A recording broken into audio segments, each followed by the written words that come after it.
Hoje a gente fala sobre o livro mais romântico do Machado de Assis. A gente fala sobre Helena. Ei pessoal, tudo bem com vocês? Eu sou Maisa Barbosa, esse é o canal Trama Literária. Hoje a gente fala então sobre Helena do Machado de Assis, que é aí uma obra que o nosso autor descreveu num período mais romântico, não é mesmo? Ele até brinca com isso na apresentação do livro, quando ele publica pela segunda vez, ele brinca com isso e fala, meio que pede desculpa para os leitores pelo tom romanesco. Claro que é uma grande ironia, porque Helena é um livro que o Machado de Assis gosta muito. A gente fala então sobre as contradições, sobre o quanto que o livro se aproxima e o quanto que se distancia do romantismo. Hoje a gente conversa sobre esse livro bem importante aqui do Machado de Assis. Se você está chegando por aqui agora, não se esqueça de se inscrever, ativar as notificações, curtir o vídeo e divulgar o canal aí para quem gosta de literatura. Aliás, já aproveito para conferir, para te convidar a conferir o nosso projeto de leitura para 2024. A gente é um projeto aí de leituras conjuntas. Estamos fazendo lives mensalmente, algumas lives no mês para discutir literatura. Inclusive, a Helena fez parte dessas lives, foi nossa segunda obra discutida, mas eu sempre trago aqui também por meio de um vídeo mais curto, mais sucinto, discutindo de maneira mais resumida os pontos do livro que acabam me chamando mais atenção. Helena é um livro muito peculiar, ele é escrito de uma maneira muito peculiar, tem 28 capítulos, todos os capítulos curtos, assim, alguns muito curtinhos mesmo, e ele tem um detalhe de ter sido publicado em jornais. Ele não foi, a sua versão inicial não é publicada no livro, não é publicado por meio do livro, mas ele é publicado em jornais, no jornal O Globo, como uma novela mesmo. Eu consigo imaginar bem nessa estrutura assim de novela que o leitor, que os leitores iam acompanhando e ficavam meio que ansiosos. Eu imagino isso, assim, de ficar esperando pelo próximo capítulo. Justamente por isso dita muito o tom da narrativa, no sentido de cada final precisa ser muito interessante para poder chamar a atenção do leitor, para que ele queira comprar o jornal e ler a história continuamente, para ele poder acompanhar aí essa sequência. Então ele tem essa estrutura por meio de capítulos que iam saindo, e aí logo no mesmo ano saiu a primeira edição, e depois, em 1905, o Machado de Assis republica, mantém o texto original, não faz modificações, mas ele faz uma nota introdutória pedindo desculpa pelo tom romanesco, porque em 1905 ele já está num outro tom, ele já não está mais criticando o romantismo, ele já está criticando o realismo, ele já é um outro autor aí, com outra estrutura, com outra proposta em sua escrita, em sua literatura. Ainda que Helena tenha sido publicada na fase romântica do Machado, não é um livro de jeito nenhum com as características básicas de uma literatura romântica. Não tem essa coisa da idealização à pátria, não tem esse amor aí, que não tem a existência de um amor de idolatria que acaba tendo alguns problemas, tendo algumas questões, mas que tudo se resolve no final. Tem muita crítica social, não seria Machado de Assis se não tivesse crítica social. Tem crítica à burguesia, aos seus costumes, às suas morais, às suas falsas morais. Tem tudo isso que tem costumeiramente na literatura do Machado de Assis, mais do que em outros escritores do romantismo. A gente sabe, né, que Machado de Assis ele tinha essa característica de não ser o escritor que queria se adequar muito à literatura de seu tempo, ao estilo literário de sua época. Então, por isso, a literatura dele tinha sempre uma questão de contravenção, sempre uma questão de ruptura, sempre muito irônico, um texto sempre muito irônico. O Alfredo Bose, inclusive, ele faz uma divisão, faz muito sentido para a literatura do Machado de Assis, que ele não diz que a literatura dele se divide em romântica ou realista, não pertence ao realismo ou ao romantismo, como costumeiramente, se a gente for analisar só a questão das datas, é mais comum da gente fazer. Ele vai dizer que a literatura do Machado de Assis se divide na literatura da juventude e na literatura da maturidade. Então, quando a gente lê Dom Casmurro, quando a gente lê Quincas Borba, quando a gente lê Memórias Póstumas, que é uma literatura com muito mais crítica social, com muito mais crítica à burguesia, a gente vai chamar de uma literatura madura. Tem também um outro tipo de estrutura, né? Uma estrutura narrativa mais complexa. A gente percebe, então, que a gente já está lidando com um escritor mais maduro que o Machado de Assis, que escreveu Helena, que apesar de já ser um escritor genial, é um escritor, de certa forma, diferente do que escreve esses outros livros aí que eu citei. Helena, então, faz parte desse livro que é escrito na juventude. E, particularmente, assim, era um livro que Machado de Assis sempre tratava com muito carinho, né? Então, quando ele pede desculpa pelo tom romanesco, quando ele faz a segunda edição, eu imagino também ele meio debochando disso, assim, de esse tom romanesco que Helena tinha, justamente porque esse tom romanesco escapa do tom romanesco das outras literaturas da época. O livro vai ter como protagonista essa que dá nome ao texto, né, a Helena, e ela caiu meio que de paraquedas, ela cai muito de paraquedas em uma família, obviamente muito rica, né, se a gente tá falando de romantismo, a gente precisa ter pessoas ricas aí para dar sentido à história, não por acaso. Tem toda uma questão de estrutura do país naquela época, né? Quem tinha acesso à leitura eram necessariamente pessoas muito ricas, né? Então a gente está falando de um país ainda com muita alfabetização, então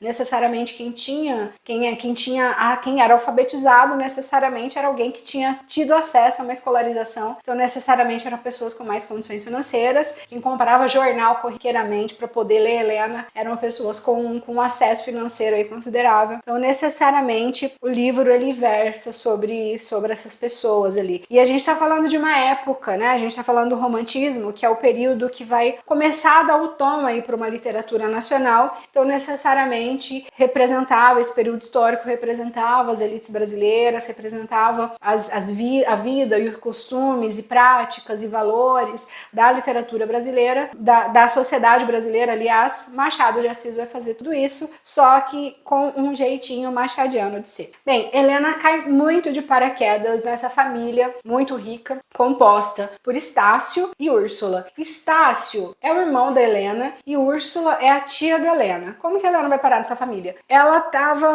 O primeiro capítulo ele vai começar com o funeral do pai do Estácio. O pai do Estácio acabou de falecer e aí eles estão naquilo de ver testamento, de pensar sobre o que vai ser agora, estão ali sofrendo aquele luto. E tem uma característica muito interessante que é a existência de sanguessugas assim dessa família. Tem pessoas que estão sempre por ali conversando e sempre querendo alguma coisa. É como se essa família tivesse vários parasitas ao redor, e esses parasitas eles vinham tratando desses temas que o Estácio e que a Úrsula, pessoas muito boas, não queria falar ali naquele momento, que era sobre grana. Então o Estácio e a Úrsula estavam preocupados com a morte do conselheiro do Vale, o pai do Estácio, e alguém ali falando abre testamento e dinheiro e como é que fica. E tinha um sujeito ali muito preocupado com o testamento, porque ele dizia que poderia ter algum segredo muito importante naquele testamento. Ele estava meio que com medo, meio ressabiado. Fala pro Estácio, fala pra Úrsula de alguma coisa de muito séria que pode ter nesse testamento, mas não diz o que, né? Mas já fica essa preocupação aí mais com o dinheiro do que com o conselheiro do Vale que acabou de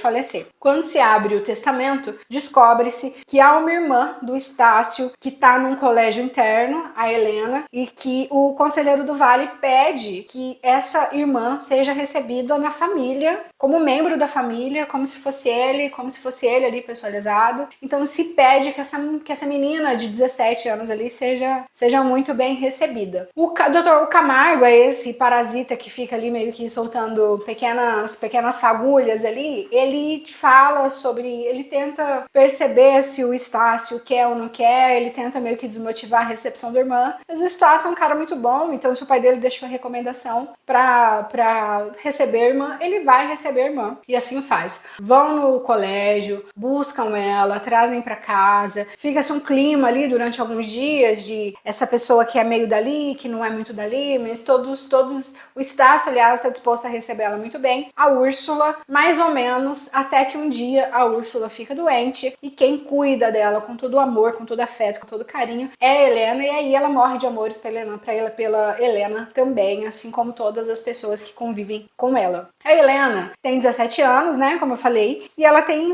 apenas e exclusivamente características muito positivas. Ela pinta muito bem, desenha muito bem, ela toca muito bem, ela é muito inteligente, ela é muito interessada, ela é muito boa. Então ela tem todas as características mais positivas do mundo. E aí começa uma situação bastante estranha, que é de apaixonamento do Estácio pela Helena. Nenhum confessa, sabe? O narrador vai dando pequenas pistas para o leitor, e isso é uma coisa muito legal da escrita do Machado, que é a presença de um narrador muito importante. O narrador, ele não tá ali só para contar uma história, ele tá ali para convencer a gente, para mostrar pra gente alguma coisa que não tá visível nem para as personagens. O que não tá visível para as personagens nesse caso é que o Estácio tá apaixonado pela Helena e a Helena tá apaixonada pelo Estácio. Tem um segredo que se constrói ao longo da história, que é a existência existência de uma casa com uma bandeira azul perto da casa e onde eles passam sempre que eles estão andando a cavalo. A Helena, ela mostra meio que uma curiosidade profunda por aquela casa, e essa casa ganha esse tom assim de essa casa tem alguma coisa que vai acontecer com ela mais adiante, mas a gente que é leitor ainda não sabe o que até quase o final da narrativa. Mas tem a existência dessa casa e ela tem uma importância ali para a narrativa. Isso fica em suspenso e isso é mencionado em diversos capítulos. E aí a gente corta pro Estácio e vê o Estácio, ele tem um interesse pela filha do Dr. Camargo.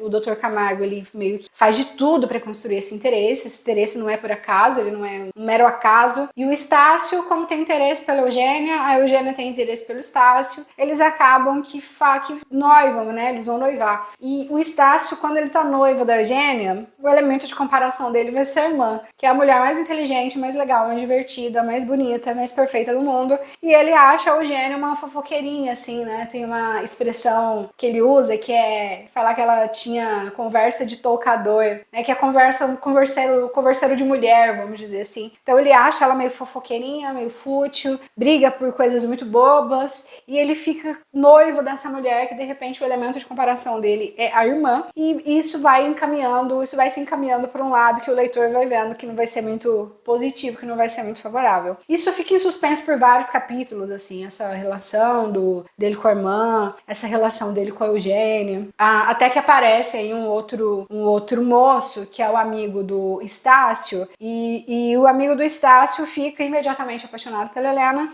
e isso meio que se assenta, assim, durante um tempo. O Estácio vai casar com a Eugênia, a Helena vai casar com o Mendonça, que é esse amigo do Estácio. Isso parece razoavelmente resolvido, apesar da gente ter tido várias intempéries nesse caminho, porque a Helena tinha falado uma vez pro Estácio que era muito apaixonada por alguém, e aí quando ela chega querendo casar com o Mendonça, ele fica meio a contragosto, como que ela vai casar com alguém que ela não ama, só que na verdade ele não tá sabendo perceber que ele gosta dela e que por isso justamente quer que ela se case. Tem o padre, tem a presença do padre, que vai ser bastante importante. O padre Melchior, ele age na história de maneira parecida como o Dr. Camargo age, no sentido de estar sempre perambulando, só que ele é uma espécie de voz da consciência daquela família. Sempre que alguém tá fazendo alguma coisa meio equivocada, sempre que alguém tá fazendo alguma coisa meio inadequada, é ele que chama aquela família razão, assim. Então ele aconselha o Estácio, ele aconselha a Helena, ele aconselha a Dona Úrsula.